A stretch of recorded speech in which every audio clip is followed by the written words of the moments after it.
Dzień dobry, assalamu alaikum, ciao, konnichiwa, guten morgen, hola, bonjour, good morning, good morning, good morning. It's Ken at 10. How are you today? I hope you're well. If you've just come here for the first time, welcome. Thank you for joining us. And if you're coming back yet again, then thank you so much for joining us yet again. I hope you're well. This is Ken at 10. We talk about property every day. We're James Alexander Estate Agents based in Norbury, which is in Southwest 16, with Streatham to the north and Croydon to the south. I like to say that because everybody asks where we are. Whereabouts are you? I know you're in Southwest London. Well, we're in a Zone 3 commuter area, which a lot of people choose for investments, for buy-to-let, and for first-time buyers, reasonable value if you compare it with the rest of London, and potential growth as well. So how are you? Hope you're doing well. Let's talk about what's going on in the property market today. Here in Southwest London, the weather is a little chilly, but again, quite bright and clear. So no complaints, no rain. It's been rain for a while, actually. Strange for this time of year. We don't expect it to be wet all the time, don't we, here in the UK at this time of year? A few headlines for you. This one's in the Express, the Mail, the Mirror, the Star, and the Daily Telegraph. And it's from Zoopla, and it says that the housing market is set to record its highest level of sales since 2007. According to Zoopla, around 1.5 million sales will take place across the UK in 2021. The website predicts, it added that housing transactions are expected to decline to 1.2 million. So that's 0.3 million, 300,000 less, in line with long-term average, but still relatively high compared to the last decade. It also has predicted that house price growth will run at 3% by December 2022, against a rate of more than 6% now. Mortgage rates, it predicts, are likely to increase modestly in 2022, ending the year close to 3%, it said. Above average house price growth is expected to continue to the most affordable markets where current growth is highest, Zoopla said. In 2022, house price growth will be highest in northwest of England and the East Midlands at 4%, and weakest in London at 2%, according to the data. Well, we've got something else on interest rates in a moment. We'll come back to that. Home buyers have been warned over fraud as well.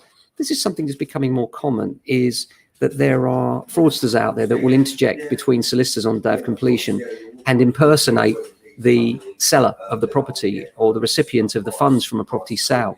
And many of these monies are just going missing. Extraordinary in this day and age that solicitors aren't verifying it to a point where they know who they're sending to. But solicitors are warning home buyers to be vigilant against fraud scams when completing on a property purchase. This is one in the Telegraph. The Law Society of England has joined the National Economic Crime Centre, which is housed in the National Crime Agency and Action Fraud, to issue flyers warning of the risk. Payment diversion fraud, it's called, and it almost always involves criminals pretending to be the victim's lawyer to con them into diverting the money into an account they control.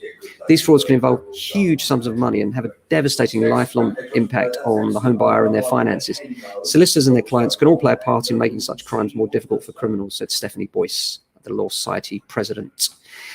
Finally, interest rates. Now, the Bank of England rate setter, Silvana Tenreyro, has said that, Tenreyro, I believe, has said that policymakers should wait to judge the impact of the end of the furlough scheme before raising rates.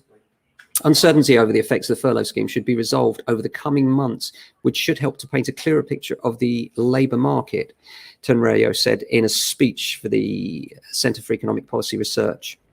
She went on to argue that many of the inflationary pressures in the economy would fade over time, but a key uncertainty remained: the speech of the rotation back towards the pre-COVID consumption patterns, which she added would be likely to be related to the evolution of the pandemic around the world. Now, that's interesting because there's been some talk now for a while about the raising of interest rates, and it seems there may be a little bit more time than expected, which is interesting, and that would certainly help with mortgage rates, which is important to us and our clients. And when we talk about the rate of property inflation, one of the things to remember is that when you put in a 25% deposit, of course, and we talk about a 2% jump, well, the equivalent is actually times 4. It's an 8% jump for you. If your investment is 25%, for instance, if you bought a property at 400,000, but your actual investment is 100,000 and that property jumps by 2%, then that's equivalent 8% on your original stake in investment in the property. So there is a multiplying effect in terms of the investment as well, which I think is important to point out. And that's on top of the fact that if you're receiving a yield in the form of rental return, which you probably are, then that together with the total return, with the actual final yield on the property sale, you add those two together to get the total return on the property, is always in the medium term very strong.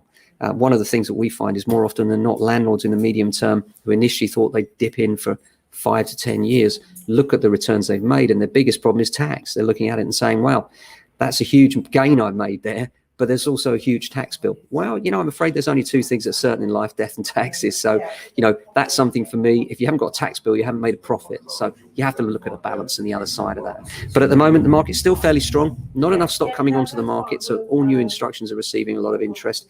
The letting side is madness, really busy on that side.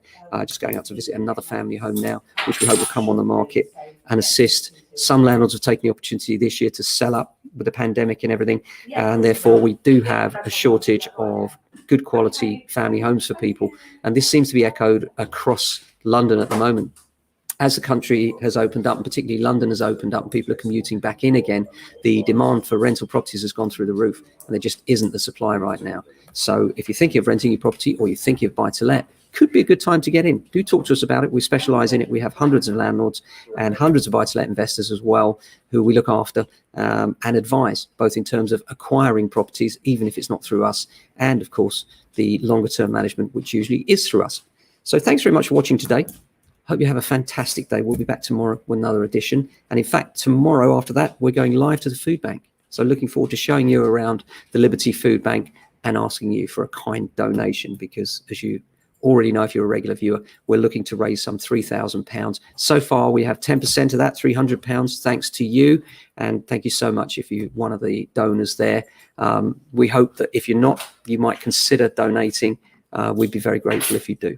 So thanks very much for watching. Have a fantastic day. We'll be back same time tomorrow. So this is all the keys that you've got.